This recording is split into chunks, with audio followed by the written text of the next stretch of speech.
Hello students, good evening सभी को। और आज का अपना फैक्ट वाली क्लास के अंदर जो फैक्ट रहेगा वो आज का फैक्ट क्या रहेगा कि जितने भी पुष्प आप लोग देख रहे हो, फूल देख रहे हो, ठीक है, वो फूल जो है होते हैं वो गुलाबी कलर के, पीले कलर के, ठीक है, येलो कलर के, ठीक है, और रेड कलर के, इस प्रकार से बैंगनी कलर के ही क्यों होते हैं। ठीक है, तो बात करेंगे आज की फैक्ट के अंदर, जानेंगे कि ये फूल जो होते हैं वो इस कलर भांति भांति कलर के क्यों होते हैं और आखिर पौधों को क्या आवश्यकता पड़ेगी फूलों को कलरफुल बनाने की। तो सबसे पहली बात तो मैं आपको ये समझा देता हूँ कि आप लोगों ने देखा होगा कि अपने मान लो कलरफुल सूट पहनते हैं, कपड़े पहनते हैं, ऐसे क्यों पहनते हैं कि लोग अपनी तरफ आकर्षित हों, अट्रैक्टिव हों।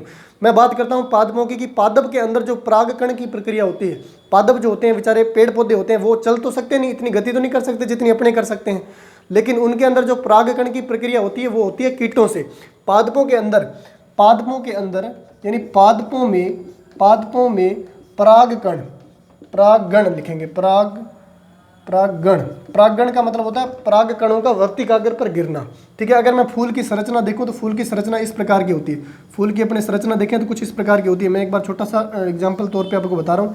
ये मान लो उसके वर्तिकाग्र है, ये क्या है उसके वर्तिकाग्र। आपने देखा होगा फूल के वृक्ष, हर एक फूल के अंदर वर्तिकाग्र इस प्रकार की संरचनाएं होती है। ठीक है, ये इसकी मान लो पत्तियां हो जाएगी, ठीक है, ये इस प्रकार से इसकी पत्तियां हो जाएगी और ये फूल की मान लो संरचना है और ये इसका क्या हो जाएगा, डंठल वाला भाग हो जाएगा। ठीक है, तो ये मान लो फूल है और ये उसकी वर्तिकाग्र है और ये इसका यहाँ पे क्या आ जाएगा, अंडाशय आ जाएगा। अब मान लो फूल है, फूल के ऊपर इन ऊपर वाले जो कण होते हैं, आपने देखा होगा फूल के अपने हाथ लगाते हैं तो ऊपर बारीक बारीक सा पाउडर सा चिपक जाता है, तो उनको बोलते हैं परागकण। उनको क्या बोलते हैं, परागकण बोलते हैं, उनको परागकण बोलते हैं। जबकि मैंने यहाँ लिखा है परागगण।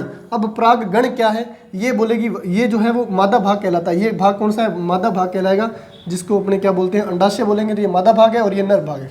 ये क्या आ जाएगा, पुष्प का नर भाग। ये पुष्प का नर भाग है और जबकि ये पुष्प का क्या है, मादा भाग है। ठीक है, पुष्प के अंदर नर और मादा भाग एक साथ होते हैं। ठीक है, तो ये मादा भाग है, इसको अपने क्या बोलते हैं, वर्तिकाग्र बोलेंगे। इसको क्या बोलेंगे, वर्तिकाग्र है। ये अपना वर्तिकाग्र है और ये नर भाग परागकण है, ये परागकण है।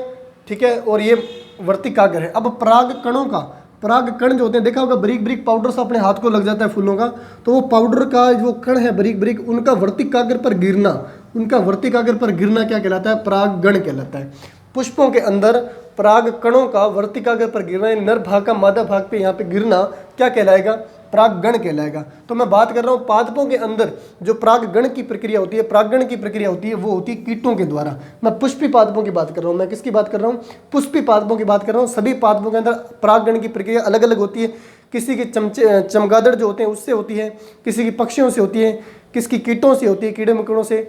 ठीक है, तो अलग अलग पादपों में अलग अलग होती है। लेकिन ज़्यादातर जो पुष्प होते हैं, जिनके फूल आते हैं, रेड कलर के फूल हो गया, जो आकर्षित करने वाले फूल होते हैं, कलरफुल जितने भी फूल होते हैं, उन ज़्यादातर के अंदर क्या होता है, परागगण की प्रक्रिया किससे होती है, कीटों से होती है। किससे होती है, कीटों से होती है। तो सर फूल रंग बिरंगे क्यों होते हैं, फूल रंग बिरंगे क्यों होते हैं, क्योंकि कीटों को आकर्षित करने के लिए ये क्या कहलाते हैं, दल कहलाते हैं। ये क्या कहलाते हैं, दल, या अपने जिसको क्या बोलते हैं, पंखुड़ियाँ बोलते हैं, पंखुड़ियाँ बोलते हैं। अब मान लो पंखुड़ियाँ जो है, पंखुड़ियाँ मान लो अगर कलरफुल नहीं होती तो अपने आकर्षित होते क्या, ठीक है, अपने भी आकर्षित नहीं होते और उसकी तरफ कीट आकर्षित नहीं होते। कीटों को आकर्षित करने के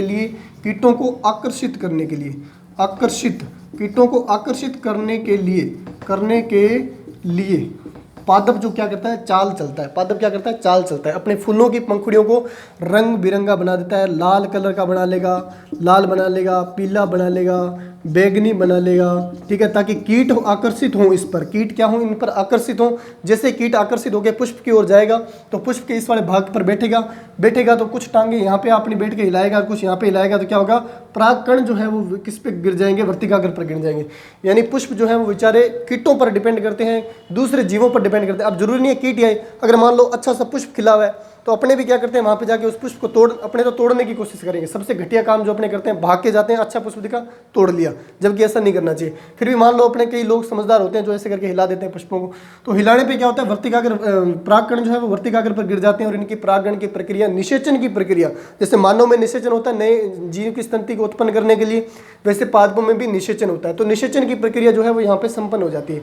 तो कीटों को आकर्षित करने के लिए पुष्प जो होते हैं वो रंगीन बनते हैं। ठीक है, कीटों को भी आकर्षित करते हैं और अपने को भी आकर्षित करते हैं। अरे मानव कपड़े पहनता है, अच्छे अच्छे कपड़े पहनता है, रंग बिरंगे। मान लो किसी ने लाल सूट पहना, अब किसी ने लाल सूट पहन रखा है तो अपने को आकर्षित होता है, अरे यार क्या बात है, अच्छा सूट लग रहा है। किसी ने रेड कलर का सूट पहन लिया, किसी ने गुलाबी कलर का सूट पहन लिया, ठीक है। तो इस प्रकार किसी को आकर्षित करने के लिए अपने क्या करते हैं, कलरफुल बनते हैं, ताकि लोग अपनी तरफ अट्रैक्टिव हों, अपनी तरफ आकर्षित हों। अरे ब्याह शादियों में सज के क्यों जाते हैं? ब्याह शादियों में सजने का काम ही क्या है? यही काम है कि लोग अपने को देखें, ठीक है। अगर मान लो वैसे लिबड़ा तिबड़ा घूम रहा है, कोई नहीं है, ठीक है, तो लोग अपने को देखेगा? कोई नहीं देखेगा। तो ऐसी कंडीशन के अपने को कोई नहीं देखता।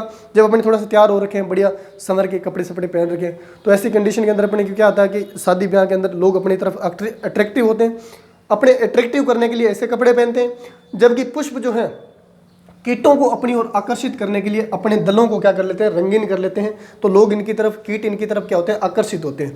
जैसे मान लो कई पुष्प जो होते हैं वो लाल होते हैं, तो लाल पुष्प किसके कारण होता है? लाल पुष्प होता है एंथोसाइनिन के कारण। किसके कारण होता है? एंथोसाइनिन।